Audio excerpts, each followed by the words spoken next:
How's it going, everybody? Greg here, Gregarious Media. Welcome to the channel. Now, before I start this countdown for the top albums of 2017, I just want to let you guys know that I'm going to be starting a music review series here called Discog Devil, where we're going to be going over the worst to best albums in the artist's discography, the worst to best tracks off the artist's latest release, and then a discussion piece for the artist of the week. So, without further ado, on to the countdown.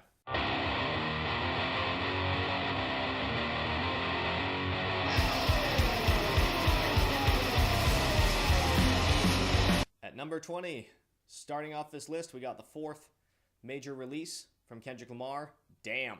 This was a follow-up to his 2015 release To Pimp a Butterfly, a favorite amongst many fans, including myself, and it was also my third favorite album of that year.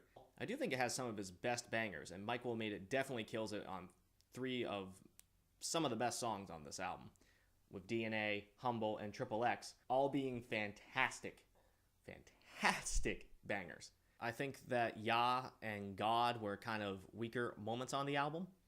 I understand the context in the sort of loose, kind of conceptual theme that the album was going for. And no, not the collector's edition. No. Great marketing for anyone who bought it, but no.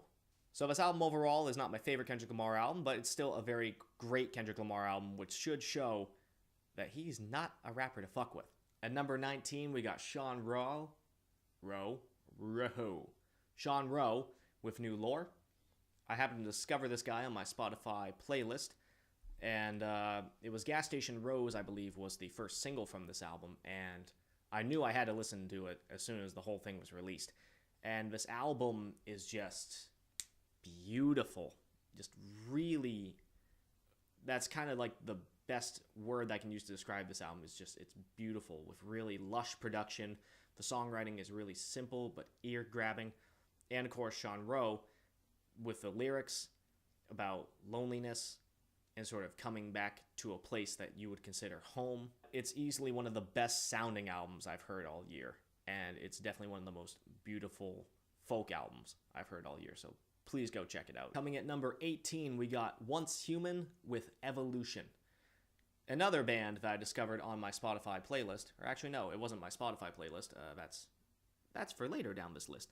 I actually discovered Once Human when I was watching an Arch Enemy video, and it came up with The Eye of Chaos, and holy shit, that song was heavy.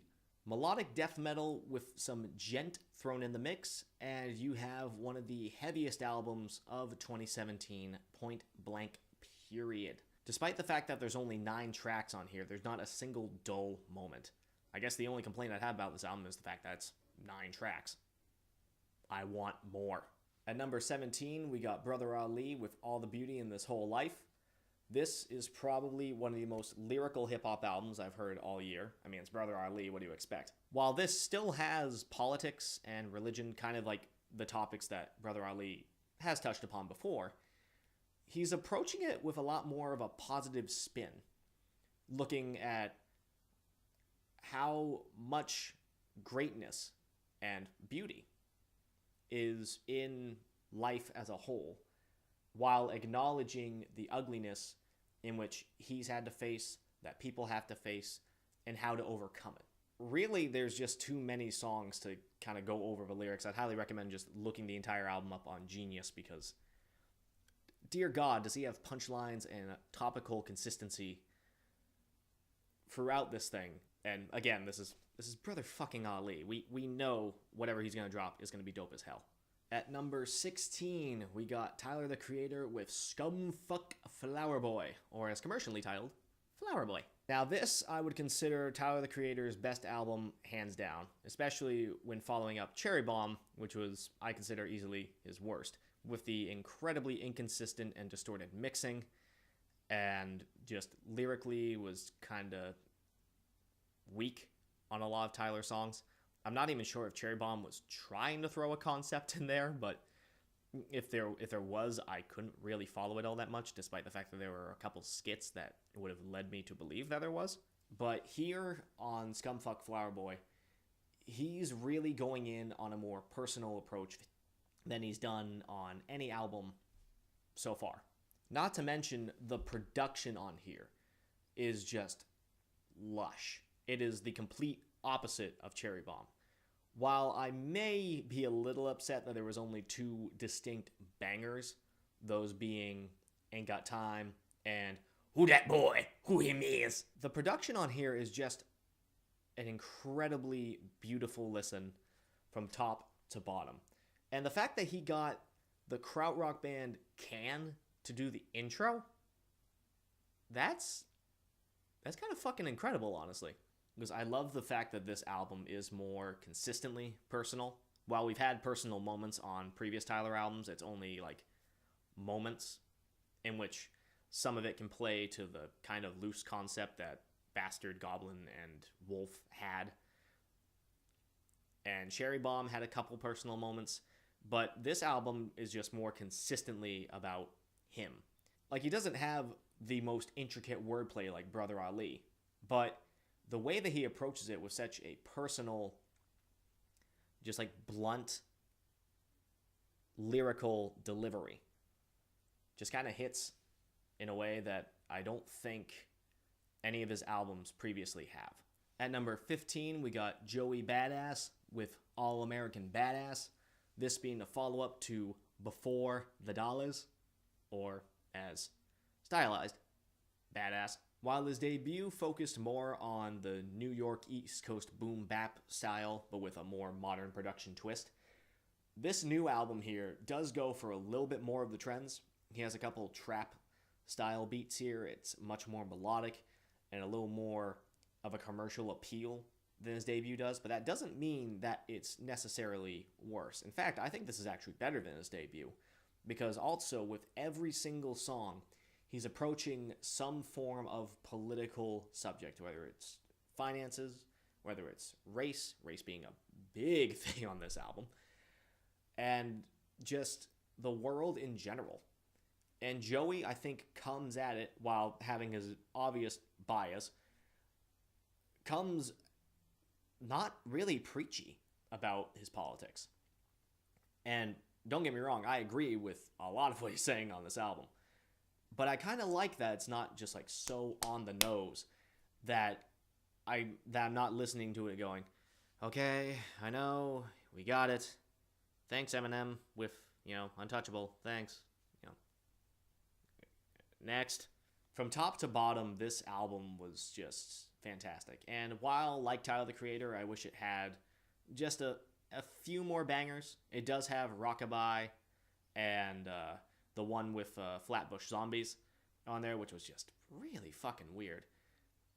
But there wasn't really a dull moment I could find on this album. This, I think, was definitely a great follow-up to his debut. And I really hope that he continues to experiment with different sounds, because I think Joey just sounds fantastic all over these beats. And if he can sound fantastic over some more modern sounding beats and some boom bap old school beats, honestly, it'd be nice to see where else he can go. Next on the list, we got Father John Misty coming in at number 14. Now, this album is definitely not for everybody. Instrumentally, it does have kind of a vibe that kind of just stays center. Tempo-wise, it is really either slow or really slow. There's not really any energetic moment on this album. However, the one thing that this album definitely has is lyrical substance. And while you could easily call Father John Misty pretentious and singing through his ass, I mean, hey, I'm not gonna criticize anyone who thinks that. Father John Misty approaches each song on here satirically, but also a nice, blunt, just message saying, hey, don't be a dipshit. This entire album, he's basically attacking the human condition and sort of the human societal psyche and just sort of where we are now. Like, this album is definitely one that many could easily say, this album represents 2017. I agree with that sentiment. At number 13, we got JayZ's 444. Probably the biggest surprise that I have on my list here, because I honestly wasn't expecting to enjoy any JayZ album after Magna Carta. I thought Blueprint 3 was okay, but really wasn't great. And Magna Carta, while I think the production was better, the different beats that he was approaching over and the way that they were organized on the album seemed very inconsistent. And JayZ, of course, is rapping about, hey, I'm rich. Again, I'm exchanging my fancy cars for fancy paintings. I'm rich and artsy. Hey! But no, this album is a Sean Carter album, which I know has been said by virtually every music critic, but for good reason. This is actually a very personal album from JayZ. It even starts off with Kill JayZ, which is just like, hey, ego. You've kind of gone a little too far. Let Sean Carter take over. Not that Sean Carter stays on for the entire album. There is Bam, which basically is saying, hey, if it wasn't for this ego, I wouldn't be where I am. Motherfucker. But throughout this album, he also responds to sort of what Beyonce said in Lemonade. And he just admits so much shit on here that it's a little bit heartbreaking.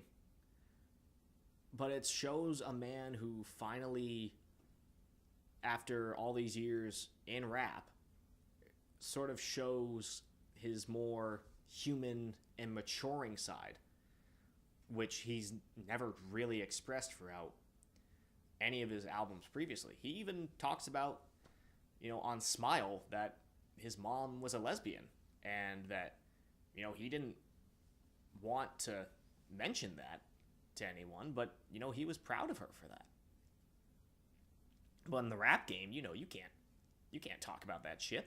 I mean, honestly, if you just haven't heard this album yet, do yourself a favor and do it.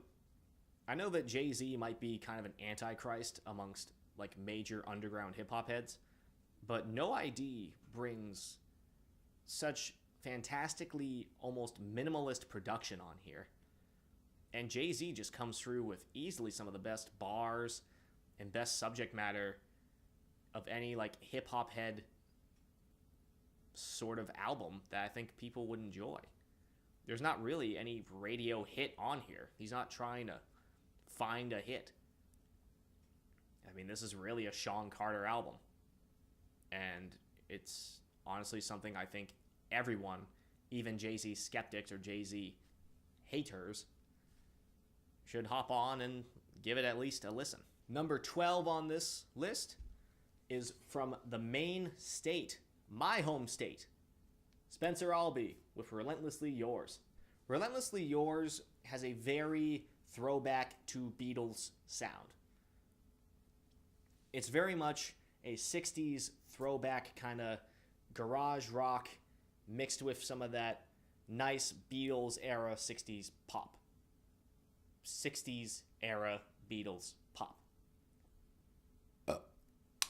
Even with subject matter on here that I would consider kind of depressing. I mean, most of these songs are about relationships. It all just sounds so fucking happy. I can't help but listen to this and just have a dumb fucking smile on my face whenever I listen to it. It's like, despite any sort of sad moment on this album, I'm going to be happy listening to it. And honestly, it's kind of nice. At number 11, we got Code Orange with Forever. This thing does not compromise brutality. The opening track, the title track to this album, is just fucking heavy the instant the instruments come in. Kill the Kreator is hardcore at its finest. And all throughout this album, there's a variety of different sounds. And there's industrial and almost ambient electronics laced throughout each track. And yet they're incorporated so well that it just adds sort of like a suspenseful quality. Especially since Code Orange focuses a lot on the fucking breakdowns of every single song. The Mud, I'm going to cite as an example, because the Mud already sounds pretty slow and sluggish as it is. And just when you think the breakdown's over, another one comes right through and it's just mind-blowing. There was also the single Bleeding in the Blur, which I'll admit I didn't originally enjoy. I think because it was so much different than Forever and Kill the Creator that it kind of threw me off originally. But the more and more I'm listening to this album, the more it was easily a clear favorite for me. For my ears. It was a clear favorite for my ears. I think the latest release I've put on this list, starting the top 10, is N.E.R.D. No One Really Ever Dies. Now, I haven't listened to N.E.R.D in a long time. Probably because it's been, I think, 7 years? What did I write down in my notes? Yeah, 7 years since Nothing came out. And Nothing was kind of nothing. There wasn't anything memorable about the album. I honestly don't remember anything that's from it. I guess I'd have to go back and listen to it, but something tells me if I don't remember anything off that album, but I can remember stuff off the previous 3, that's not a good sign. However, this album I was not expecting to enjoy nearly as much as I did. Lemon, being the first single, is just a banger. Let's get this out of the way. I mean, we all know the Neptunes are fantastic with production, and this album is no exception. Every song on here just sounds amazing. The bass is well-rounded and just hits. It fucking bangs in the whip, as FIFO would probably say. But even with the poppier and funkier moments on this album, no feature is out of place here. You have Gucci Mane opening up the 3rd track of this, because I'm on my G shit. Oh, voila, oh, voila. And he sounds right at home. And then, of course, Kendrick Lamar is on 2 of these tracks, both of which he fucking murders. And then, of course, Andre 3000 is on here, and as per usual, he fucking murders his verses. And Pharrell sounds probably the best he's ever sounded on a N.E.R.D album. I might have to go back and listen to the other N.E.R.D albums to really confirm that, but this just sounds all around just fantastic. It's super catchy, super fun, and there's a great variety that just flows in with one another on every single track. Even when the sounds seem completely contrasting, each track just goes into one another without problem. Even the Ed Sheeran feature on the last album, last track, and I don't know why Ed Sheeran is suddenly on like 2 big album releases that happen to be on the exact same goddamn date. But I love this one more than it was on the Eminem one. This feature works. I'll get to Eminem on my next video. Ugh. At number 9, we got the earliest release on this list, RTJ3. Motherfuckers. Of course, they released it Christmas of last year. But goddamn it, of course it's going to make my 2017 list because the physical releases were still in 2017, so I consider that a nice little loophole. And this I would consider the best of the 3 RTJ albums. And I think it's just because while I love the first 2 for being just unapologetic banger after banger, every single album, Killer Mike and LP, just sound more and more fluid with each other. And this album, with all of its production diversity, just proves how versatile they are. Because whether it's talking about independence, injustice, or just the always fantastic, good old braggadocious shit that Killer Mike and LP throw off each other, there's not a single bad track on here. Especially toward the end with fucking every feature was good on here, but Zach on Kill Your Masters. Holy shit, where the hell is this solo album already? At number 8, I have the vinyl for this one, Lil Fictions by Elbow. Because while Lil Fictions does feature a much more lush and sort of glossy production, it doesn't hinder the album's quality at all. Every single song on here just sounds amazing.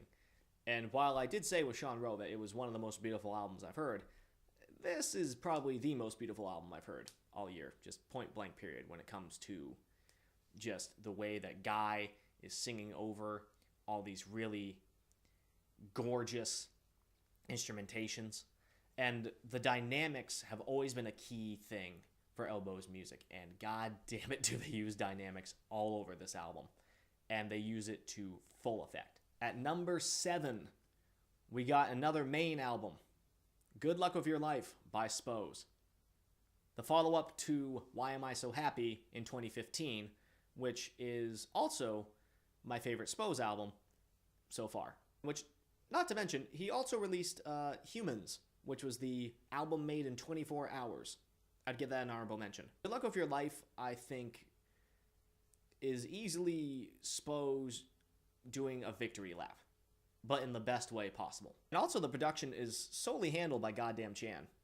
And it's amazing how one producer can produce so many different beats that sound fluid with one another and not sound like it's just one monotone drone after another. I mean, lyrically, this album's talking about independent success, financial woes, and braggadocious stuff, which is nothing new in the Spose catalog, but somehow with every album he's able to find a way to make it new and make it refreshing.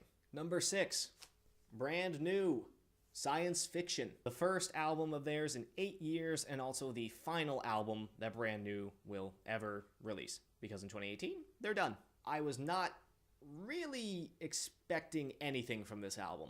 I did enjoy Daisy, but overall, I kind of fell out of the Brand New bandwagon. I did enjoy their albums, but overall, I just, wasn't really excited for this album. But then I heard it. I don't know why I keep using diverse as a word for all these albums, but I mean, I kind of find every single song has its own special quality to it.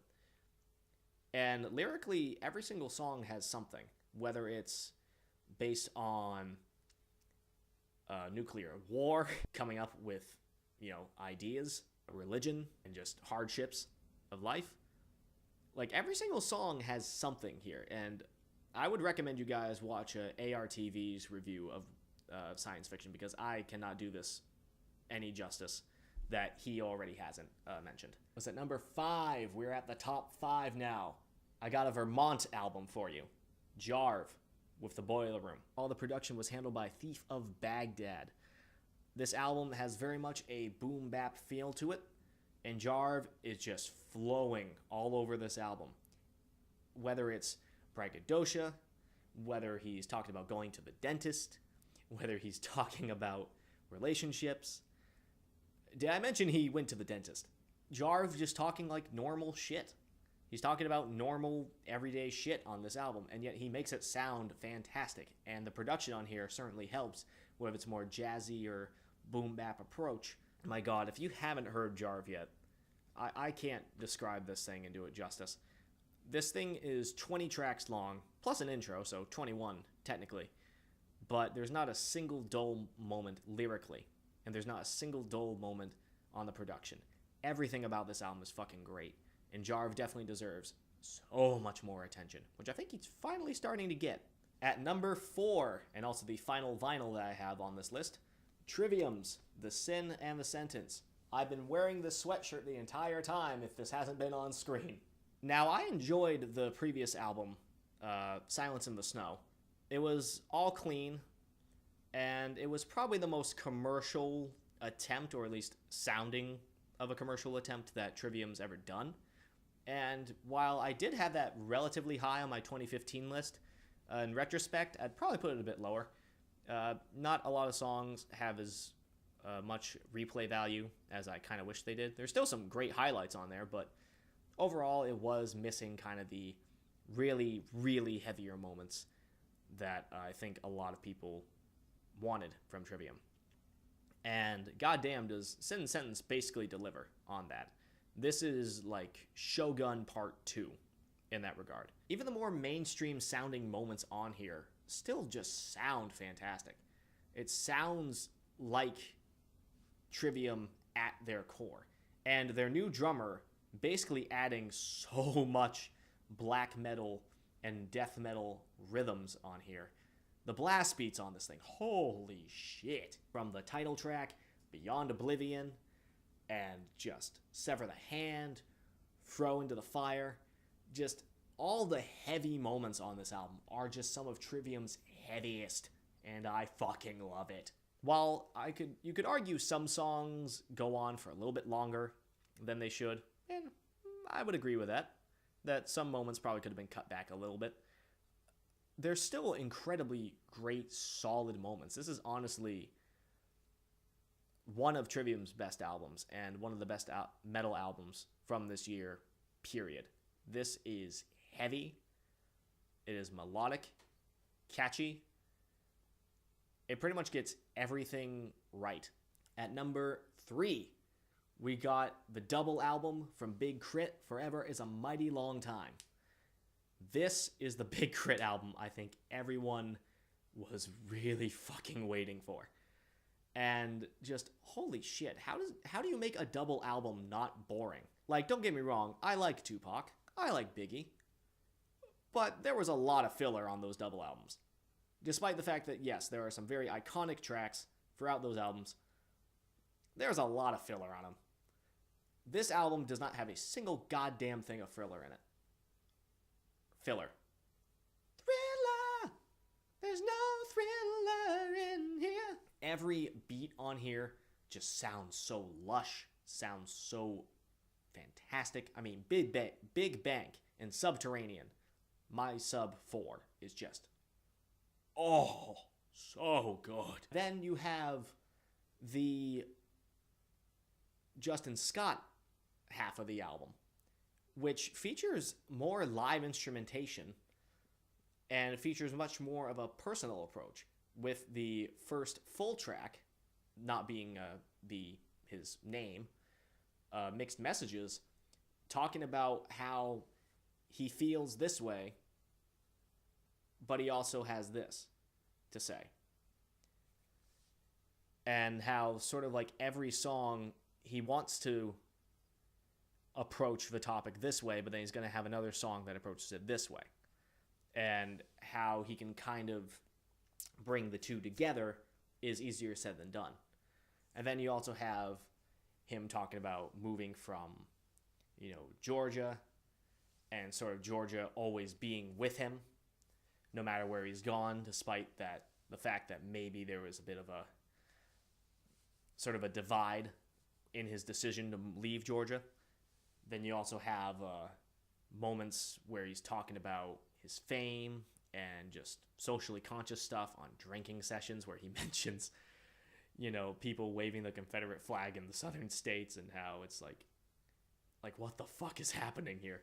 All in all, this album is just amazing. Even the skits on here are fantastic. There's not a single bad thing about this album. If you're skeptical of double albums, give this one a listen, because it is solid front to back and you're not going to regret it.